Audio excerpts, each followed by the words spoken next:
In the land of endless opportunity and the world's leading economic force, a shadow looms, an insidious force, invisible yet all-encompassing. The U.S. national debt has spiraled beyond comprehension, a staggering $33 trillion and counting, a number so vast it eclipses even the boldest ambitions of the American dream, casting a long shadow over the future. But how did we get here? How did the beacon of prosperity allow itself to sink into such financial turmoil? Today, we peel back the layers of history, political missteps, and unchecked spending that have driven America to this precipice. This is not just a story of numbers. It's a story of the future, of generations yet to come. The question is, can we afford the price of our past decisions? Or are we gambling away tomorrow? This analysis delves into the reasons behind the high debt, its historical growth, the budget components contributing most significantly to it, the entities responsible, the current and future impacts, and potential measures to curb its rise. The U.S. national debt has been a part of the country's financial history since its inception, but it began its most significant increase in the 1980s. The presidency of Ronald Reagan marked a period of substantial tax cuts coupled with increased military spending, leading to significant budget deficits. The national debt grew from approximately $908 billion in 1980 to $2.6 trillion by the end of Reagan's second term in 1988. The 1990s saw a brief period of fiscal responsibility, particularly during the Clinton administration, which managed to achieve a budget surplus by the late 1990s. However, this trend was short-lived.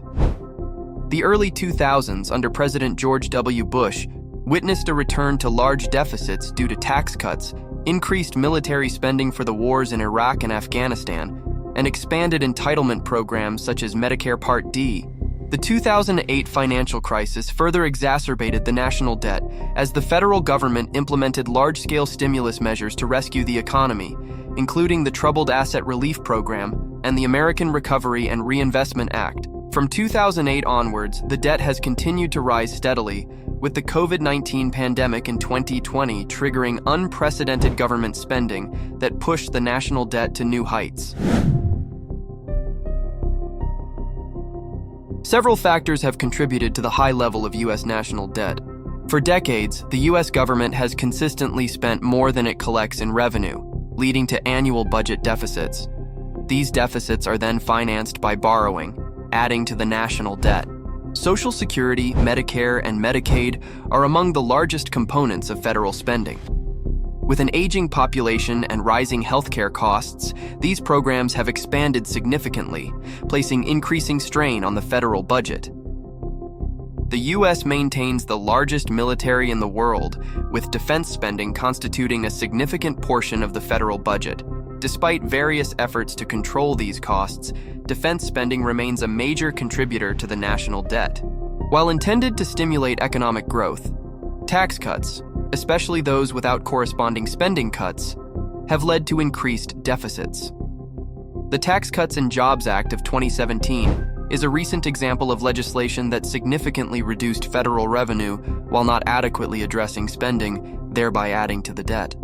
Economic downturns and crises, such as the 2008 financial crisis and the COVID-19 pandemic, have led to substantial increases in federal spending to stabilize the economy. These periods have seen sharp increases in the national debt due to emergency spending measures. Entitlement programs, particularly Social Security, Medicare, and Medicaid, represent the largest portion of federal spending.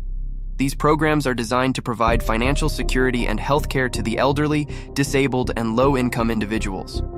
As the U.S. population ages, the cost of these programs has skyrocketed, contributing significantly to the national debt. Social Security and Medicare alone account for nearly 40% of total federal spending. Spending is another significant contributor to the national debt.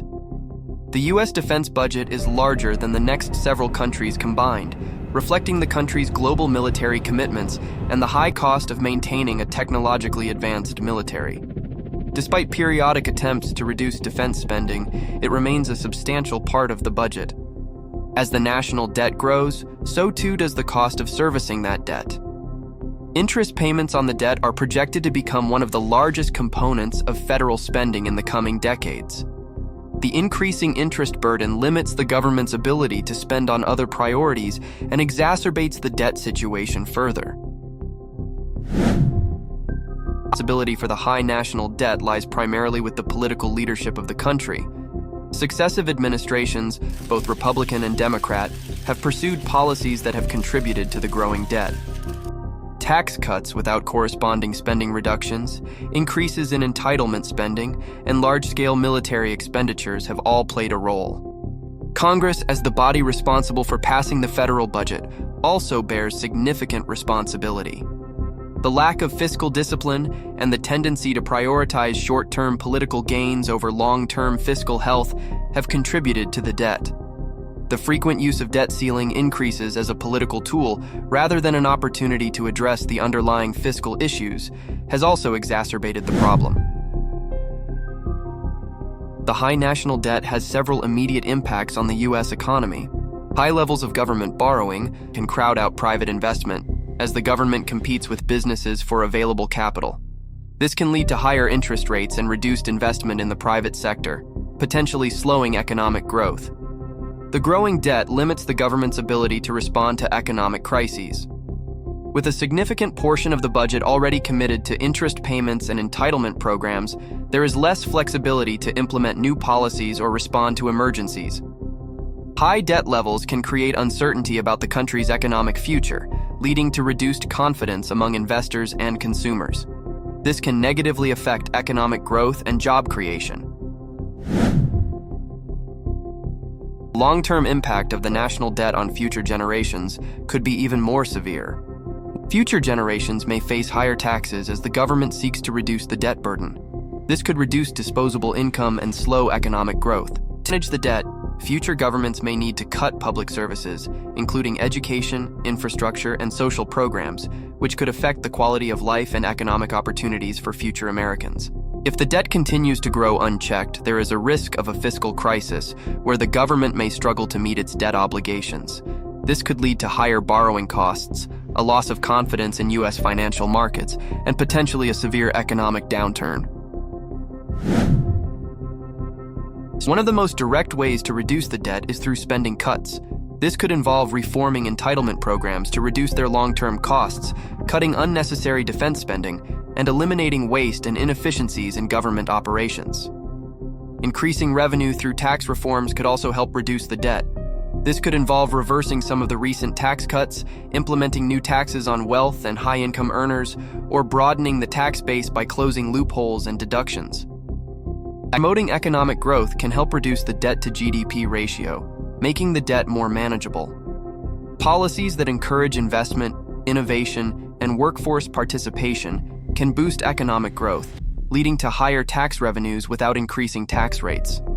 Some advocates suggest implementing a balanced budget amendment to the Constitution, which would require the federal government to balance its budget each year. While this could help enforce fiscal discipline, it could also reduce the government's ability to respond to economic downturns and emergencies. We will keep an eye on the debt-related development and add more content related to it later.